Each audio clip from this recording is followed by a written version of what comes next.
2022년 8월 16일 독일 잉골슈타트. 23살의 이라크계 독일인 여성 샤라바는 가족들에게 전남편을 만나고 오겠다고 말하고 집을 나섰지만 시간이 지나도 돌아오지 않았습니다. 이렇게 오랫동안 연락이 되지 않거나 갑자기 사라지는 것은 평소에 그녀답지 않은 행동이었기 때문에 걱정이 된 가족들은 샤라반의 전남편 동네로 가서 그녀를 찾기 시작했죠. 그리고 마침내 다뉴브강 근처에 있는 한 조용한 동네에서 샤라반의 벤츠를 발견했습니다. 그런데 창문을 자세히 보자 뒷좌석에는 온 몸과 얼굴이 피투성이인 딸의 시신을 발견했고 충격에 빠진 부모님은 곧바로 경찰에 신고했습니다. 조사 결과 그녀는 특히 얼굴에 50개가 넘는 자상을 입은 것으로 밝혀졌습니다. 범죄 사건이라고 판단한 수사관은 즉시 부검을 했고 샤라반의 가족들은 더욱 충격적인 결과를 들었습니다. 그녀의 차 안에서 발견된 시신의 머리 스타일부터 피부색 등 모든 것이 닮았지만 시신의 정체는 딸이 아니라는 소식을 들었죠. 시신으로 발견된 여성은 잉골슈타트에서 약 160km 떨어진 지역에서 사는 알제리인 카디자라고 했습니다. 미용사로 일하던 샤라바는 어린 시절부터 항상 가족들과 갈등이 있었고 특히 엄격했던 부모님과 사이가 좋지 않았습니다. 또한 결혼했지만 남편과 결국 이혼하게 되었고 다시 가족들과 살게 되었죠. 그러면서 다시 가족들과 갈등이 잦아졌고 잠적하고 싶다는 생각을 갖게 되었는데요. 그녀는 남자친구 셰키르에게 연락을 해서 함께 새로운 삶을 살 수 있는 계획을 짰습니다. 자신과 닮은 사람을 찾아내서 죽이고 마치 자신이 죽은 것처럼 위장한 다음 해외로 도피해서 살기로 했죠. 그래서 그때부터 샤라반과 셰키르는 인스타그램을 이용해서 자신과 닮은 사람을 찾기 시작했습니다. 그리고 자신과 비슷한 여성 5명을 발견했죠. 그 중에서도 독일에서 사는 알제리인 카디자가 그녀와 닮은 점이 많다는 사실을 발견했습니다. 카디자는 24살이었고 뷰티 블로거였으며 긴 머리와 화장하는 스타일, 피부색, 심지어 키도 비슷했고 잉골슈타트에서 비교적 가까운 지역인 하일브론에서 살았죠. 다른 여성들은 닮기는 했지만 키나 피부색이 다르거나 너무 먼 거리에서 살았는데 카디자는 샤라반이 찾는 모든 조건에 부합했습니다. 그래서 그녀는 가짜 계정을 만들어서 카디자에게 메시지를 보냈습니다. 그리고 자신이 유명 래퍼 룬의 매니저라고 소개하면서 카디자를 뮤직비디오에 출연시켜주고 싶다고 제안했죠.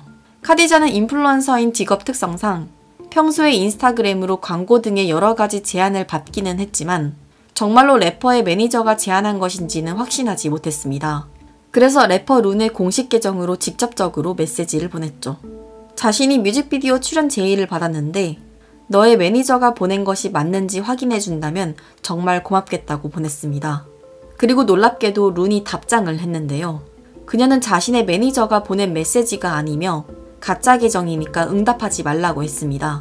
그래서 카디자는 답장을 하지 않았고 그렇게 카디자를 속여서 다른 장소로 유인하려던 샤라반의 첫 번째 계획은 실패했습니다. 하지만 샤라반은 포기하지 않았습니다.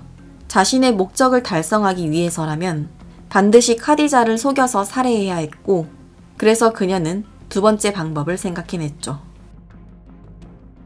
샤라반은 카디자에게 새 계정으로 다시 한번 연락해서 이번에는 화장품을 주겠다고 제안했습니다. 카디자는 평소에 화장품 협찬 제안을 자주 받았기 때문에 별다른 의심을 하지 않았고 이번에는 결국 만나기로 약속을 했죠. 2022년 8월 사건 당일 카디자는 자신을 데리러 온 샤라반과 셰키리를 만났고 그들의 차에 올라탔습니다. 그리고 샤라반은 화장품을 집에 두고 왔다고 말하면서 집으로 가자고 말했죠. 하지만 그녀는 집으로 가지 않았고 하일브론과 잉골슈타트 근처에 있는 인적이 드문 한 숲으로 향한 뒤 카디자를 칼로 찔러 살해했습니다. 특히 얼굴을 식별할 수 없도록 그녀의 얼굴에 50번 이상의 자상을 입혔죠. 그리고 두 사람은 카디자의 시신을 뒷좌석에 두고 다시 차를 몰고 가서 마치 전 남편이 샤라반을 살해한 것처럼 꾸며내기 위해서 일부러 그의 동네에 주차한 뒤 도주했습니다. 그리고 샤라반의 가족들은 전 남편을 만나러 간 그녀가 돌아오지 않자 경찰에 실종 신고를 하기 전에 전 남편의 동네를 돌아다니다가 샤라반의 자동차를 발견한 것입니다. 그리고 뒷좌석에는 피투성이의 시신을 발견했고 머리 스타일, 피부색, 옷 등 모든 것이 비슷했기 때문에 샤라반의 부모님도 처음에 자신의 딸로 착각했던 것이죠. 경찰 역시 처음에 샤라반이 피해자일 것이라고 생각하고 조사했으며 그녀가 살해된 채 발견되었다고 언론에 보도했지만 사건 현장에서 발견된 지문이 샤라반과 일치하지 않았습니다. 그래서 DNA 검사를 실시한 결과 시신의 신원이 다른 여성인 카디자라는 사실이 밝혀졌죠.